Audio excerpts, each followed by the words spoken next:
en algún momento, cuando está la época de presentar las mesas para el Congreso, le digo, Tomás, vamos a presentar algo, Tomás siempre me dice que sí.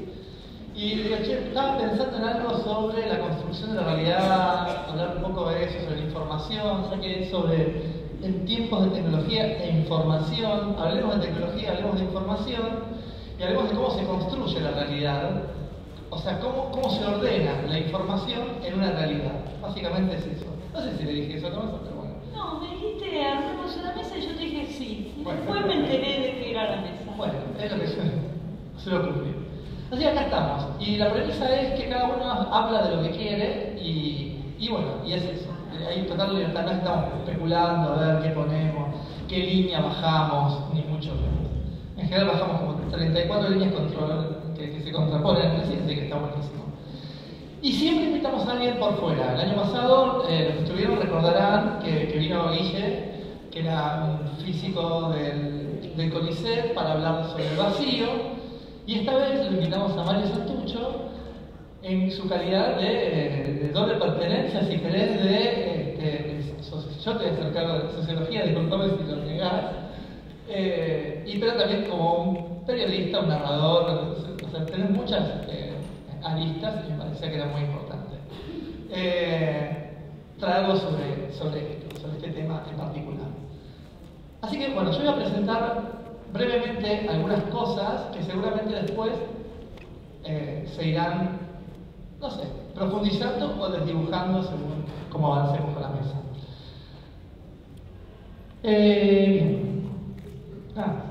Se estaba pasando allá, pero no acá. Vamos a empezar con la idea de la cosa versus el nombre de la cosa. Vamos a lo básico. ¿De qué habla uno cuando habla de información o cuando habla de una narrativa de algo? Traje los pitufos. Discúlpenme, sesgo generacional, los pitufos. Los pitufos, los que veíamos los pitufos, recordaremos los pitufos por muchas particularidades que tienen los pitufos. Los que no conocen los pitufos, bueno, igual hay como siempre vuelven los pitufos. Hay películas ahora, o sea que los que son padres ahora también van a tener que lidiar con los pitufos. Hay un continuo de los pitufos, una aldea de seres chiquititos que, bueno, vivían así. Esta es una típica imagen bucólica de los pitufos. Pero hay análisis de los pitufos. Y por ejemplo, este análisis de los pitufos dice: aunque la hermosa y barbuda imagen del papá pitufo remita inmediatamente a Karl Marx, son otros atributos los que lo encumbran como el modelo comunista por excelencia. El caudillo encargado de mantener unida una comunidad en la que nadie tiene un nombre propio y todos se reconocen por la función social. El pitufo filósofo, pitufo poeta, pitufo deportista y así. Un poco, acá a veces también pasa, ¿no? Está el psiquiatra bipolarólogo, el psiquiatra... también somos a veces como pitufos. Y después sigue la lista. Todos igualados en la pantaloneta y las gorritas blancas, salvo el padre líder, que es el único que tiene atuendo rojo sangre, agrega el cronista, como para dar... Sí, totalmente, en aras del bien común, ¿no? Y en la otra orilla, el enemigo, el siniestro Gargamel, codicioso alquimista que busca atrapar a los pitufos para convertirlos en oro. No se diga sino la representación del capitalismo, como cualquiera que vio los pitufos sabe, más rampante, presto a arrasar con la armonía colectiva del bosque. Posible visión de los pitufos. Ahora, en un diario, si uno sigue investigando interpretaciones de pitufos, se encuentran que los pitufos y el comunismo, ya hecho el lazo. Los duendes azules más rojos. Y ahí tienen la foto de Bart con los pitufos y Gargamel y demás. Al lado de otras cosas, una cosa sobre psicosis y sobre Super Mario Bros. Pero después encontré otras cosas. Por ejemplo, los 7 pecados capitales. Clarísimo, aparecen representados en los pitufos. El filósofo es la soberbia, Glotón es la gula, Gruñón siempre está muerto de envidia, absolutamente libre. La pitufina es la lujuria, miren el sesgo ¿no? La pitufina es la lujuria, no cualquiera de los otros. Perezoso es la pereza, bueno, sí, y Fortachón es el rey de la fuerza y la codicia, porque sí, digamos. Y Gargamel, cuya casa se parece a una iglesia y su vestimenta a una sotana, sería el cura. Entonces, pasamos de pitufos comunistas a pitufos católicos, representando los 7 pecados capitales y Gargamel como el cura.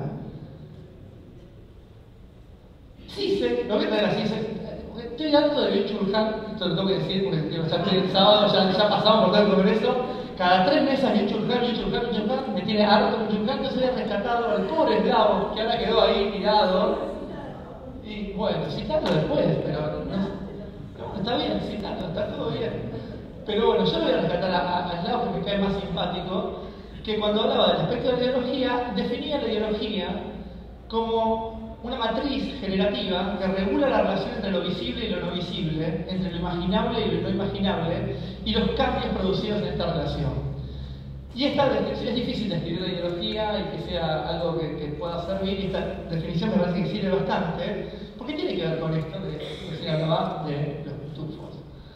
Volvemos a la imagen previa, ¿no? Cómo esta imagen es atravesada por la ideología, y de ahí podemos ver comunismo, podemos ver pecados capitales, y cómo siempre hay una sorpresa, porque también esto es una reminiscencia a un pitufo, y ya que estamos en Mar del Plata, o sea, no podemos no poner una foto de un medio disfrazado de pitufo con su propia interpretación libre de lo que era un pitufo, que era con su clásico remate que decía pitufo pero no bolufo. Una cosa, un nivel espectacular de nada, de libre, de asociación libre, digamos, básicamente. Vamos a otro lugar. O sea, eso es la cosa y la cosa, y el nombre de la cosa lo puse como los pitufos y los pitufos. Después me pueden insultar. Segundo tema, y acá metemos algo un poquito más médico. Esta parte la bauticé un tumorcito. ¿Qué pasa con esto? Este es un paper en donde hay un estudio exploratorio sobre la manipulación de la información por parte de los médicos.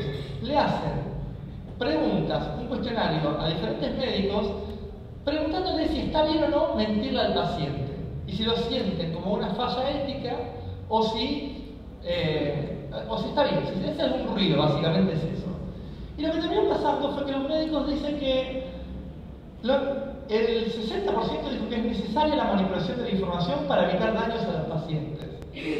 Porque dicen que el daño psicológico de decirle a un paciente cierta verdad en el diagnóstico los podía hacer mal. O sea, es un ejemplo de una medicina paternalista perfecta. Y que la manipulación de la información es éticamente aceptable. O sea, está bien mentirles, y para mí está bien que yo esté mintiendo. Esa es la percepción. Por eso decía un tumorcito, que es esto de cómo se transmite la información. Es un tumorcito. Como bajándole bueno, no importa, no lo voy a subestimar, ya lo estoy pensando. Otra cosa que traje es, que lo titulé Buscando un símbolo de paz, que tiene que ver con este otro paper, que es Intolerancia, incertidumbre y comportamiento de búsqueda de información, manipulación experimental de la relevancia de la amenaza. Y acá lo que es un paper que básicamente lo que dice es que cuando uno tiene incertidumbre, antes se ve todo el tiempo, no es nada. Estos papers lo que tienen de bueno es que formalizan algo que intuitivamente uno ve todo el tiempo. Frente a la incertidumbre que genera una angustia, alguien puede busca información. Y como busca información que le baja esa incertidumbre, el problema es que en esas informaciones que va encontrando, a veces o es un loop y se vuelve peor todavía, para que esto del chiste de Google que preguntas el dedo y te dice o es cáncer o es SIDA, y es algo de eso, uno quiere bajar la incertidumbre y se la redobla el buscador, y también hay como un comportamiento excesivo de búsqueda de información. Estos pacientes o esta gente busca mucha información, va todo el tiempo a buscar información para bajar esa incertidumbre. Y lo que encuentran, buscando el símbolo de paz, lo que se encuentra es buscando el símbolo falaz, porque lo que se termina encontrando es con la desinformación médica y sanitaria en las redes sociales. Y acá hay un estudio que está bastante bueno, en donde dice, si bien las redes sociales han aumentado y mejorado la difusión de los resultados científicos, también ha aumentado el lenguaje sensacionalista utilizado para describir los hallazgos científicos. Y a menudo que ahí empieza a desvirtuarse el dato, porque ya empieza como la cosa que sería la investigación, termina siendo cómo se nombra, cómo se cuenta ese hallazgo. Y a menudo los artículos de los medios pueden informar los resultados de una investigación con una interpretación errónea y una exageración que puede generar confusión, desinformación y desconfianza. Entonces, por un lado, los medios publican un dato que solamente estaba en un paper, pero lo dicen bajo el sesgo del medio y también diciendo cualquier cosa. Como por ejemplo esto, la fuente de la juventud, entre comillas. Científicos descubren gen anti-envejecimiento que retrasaría la edad del corazón. Y presta atención a la imagen porque la fuente de la juventud es un tupper, ¿no? Miren, ahí está, la fuente de la juventud con el corazón es un tupper. O sea, piensen cuando tengan esos tuppers viudos de tapitas, no los queremos, sí, no los queremos porque quizás sea la fuente de la juventud. En ese mismo paper dice, las redes sociales facultan a pseudoexpertos y personas influyentes no expertas para compartir opiniones e información falsa en el área de atención de la salud. Y acá voy a hacer un paréntesis. Por un lado es verdad que hay influencers que hablan de salud y dicen cualquier cosa porque no son de la salud, no pertenecen, tienen una formación en salud, pero para mí eso no es tan grave, porque si el cura Agüero me dice, no sé, tips para curar la esquizofrenia, lo está diciendo el cura Agüero, no le voy a dar mucha pelota. Pero también hay profesionales de la salud que están un poco fascinados con el tema de las redes sociales y empezar a como a venderse, ¿no? Como una cosa más del empuje a una difusión media rara, porque está sometida a los formatos. TikTok en ese contexto es un formato que te mata, porque en poco tiempo tenés que moverte, ser estridente y decir muchas cosas. Y ahí sí es una información que es más peligrosa, porque es una información que no es del todo correcta a veces directamente cualquier cosa, y que queda amplificada en las redes sociales. Después, para otra mesa, otro día, podemos pensar qué son las cosas que hacen a algo más viral, y que en general no es algo que se acerca más a la verdad, al valor de la verdad, sino al valor de la fantasía, y entonces ahí esa es la parte más complicada de estas cuestiones. Pero me parece que es más grave cuando profesionales de salud estamos en las redes diciendo estas cosas, porque la gente que nos está viendo dice eso. Bueno, ni hablar en la tele, ¿no? También. Pero bueno, me parece que era importante hacer esto. Acá ya me puse un poco más festivo, y esta parte se llama Miénteme, haz lo que tú quieras conmigo. Y está este paper que habla de la psicología moral de la desinformación, y es interesante porque dice que ya abiertamente pensándolo en la era de la posverdad, de la fake news, de la posverdad, ¿por qué cree la gente en la desinformación? Y una preocupación diferente, y eso es lo que me interesaba este paper, es sin embargo que las personas aprueban la desinformación y la reconocen como falsa, pero exponen una excepción moral. Por ejemplo, cuando las personas aprueban la desinformación, los líderes políticos, no importa esto, ahora me meto en ese lugar. El paper lo que dice es que si me llega una información falsa, pero que ideológicamente está de acuerdo conmigo, yo la hago circular, porque está todo bien, o sea, está bien, me llegó esto de mi ley, bueno, yo también le doy retweet a esto, y ahí no tengo una distancia ética con respecto a eso. Hay como un sesgo ahí, que si esa fake news más o menos me sigue, es como si fuera que, bueno, hay un objetivo mayor, no importa tanto el método, vamos por eso. Pero ¿qué pasa con eso? Que se va naturalizando en la circulación de toda información falsa, que termina haciendo que ninguna información es verdadera. O es muy difícil, porque si yo ya estoy haciendo circular esto, después hago circular un dato que está bueno, yo ya quedé del lado de los que hacen circular las pavadas de ese momento.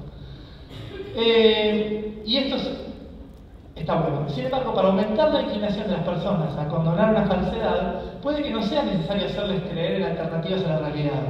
Puede ser suficiente hacerles imaginar tales alternativas. Por ejemplo, después de mentir sobre el tamaño de la inauguración cuando asumió Trump en Estados Unidos, la gente de la administración de Trump sugirió que la asistencia del público podría haber sido mayor si el clima hubiese sido más agradable. No sé si les suena la replicación local que tuvo esta idea de Trump. O sea, dijeron, no hay tanta gente porque el clima, porque lástima que llueve. Entonces, ahí el tema es que lo fake es apelar a la imaginación. Imagínense, si el día estaba lindo, venía mucha gente. No hace falta mentir que vino mucha gente, sino que imagínense si estaba lindo. Lo que hubiera sido. Y entonces ahí aparecen dos tipos diferentes de alternativa a la realidad. Hay un mundo contrafactual, en el que la falsedad podría haber sido verdad, fue mucha gente, una mentira, fue mucha gente, total después contarlo, es esto. Algunos dijeron que en la plaza había 50.000, otros dijeron que en la plaza había 1 millón, clásico. Pero sin embargo no hace falta ya eso, porque hay un mundo prefáctico en el que podría convertirse en realidad lo imaginado. O sea, imagínate si tal cosa y ahí queda, va cayendo la idea de que fue mucha gente, o podría haber ido mucha gente, y en ese podría ya cae medio del lado de la verdad. Y eso es como algo más interesante para pensar hoy. Ya no hace falta tanto eso, con la imaginación ya está. Es como la idea de opinión.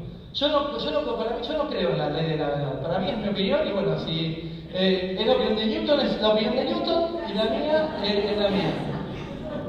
Claro, y sí, además respetando mi opinión. Para mí las manzanas no caen por la ley de la verdad, caen por otras cosas. Es más probable que la imaginación haga que la esencia de la falsedad parezca verdadera si la falsedad está en concordancia con su pensamiento. Es un poco lo que yo decía antes. Si yo quiero creer en algo, voy a hacer circular esa información que remite a lo que yo quiero creer. Cuando las noticias falsas se vienen virales, es probable que la misma persona encuentre la misma información errónea varias veces.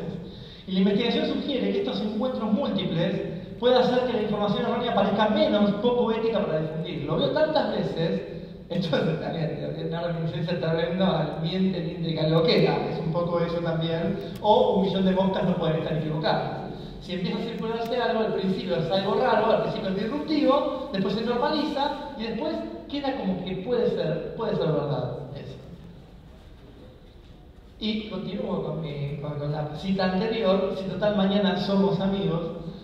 Y esto es otro paper con otra investigación en donde a 2 personas le dijeron que tenían que tomar notas tenían computadoras, 2 personas en la misma computadora, les dividieron el teclado y tenían que, a uno le dijeron, vos anotá o acordate las palabras de tal color, vos acordate las de otro color y después hay un color que era neutro. Entonces cuando aparecían palabras de ese color, hacían, o sea, ahí estaba, bueno, nada, tecleaban.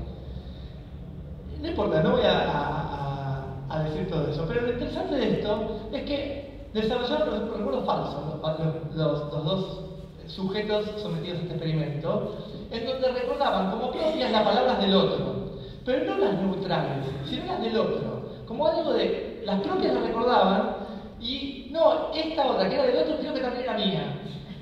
Y las neutrales, no, esas pasaban de largo.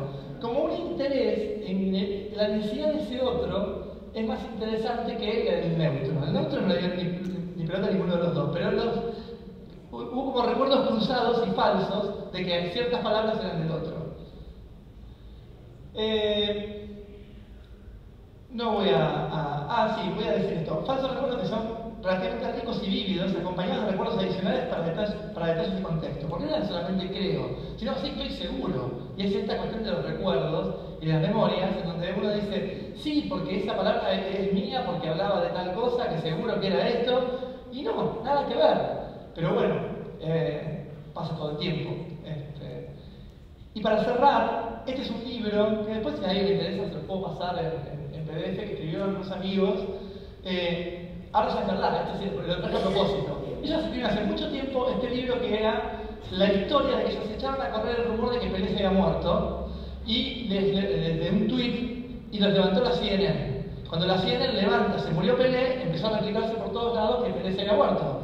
A las 2 o 3 horas la CNN se da cuenta que era mentira, baja el tweet, se baja todo y este libro cuenta de cómo inventaron esos fake news a propósito y lo que hacían para replicarla y para hacer un montón de cosas. Lo hicieron unos uruguayos que es muy divertido. Y después me murió Pelé de verdad, cuando murió Pelé de verdad, con mis amigos uruguayos me habían escrito este libro, el chiste era que, bueno, ahora ya las fake news en algún momento también son de verdad. Voy a cerrar acá. Si tienen ganas, el último número de Atlas que hicimos sobre las ascensos y caídas de los tratamientos psiquiátricos, hay cosas que están buenísimas, con ese QR si quieren la bajan directamente y si no me lo piden y se los paso y bueno. Sí, cierro acá para continuar con nuestro devenir.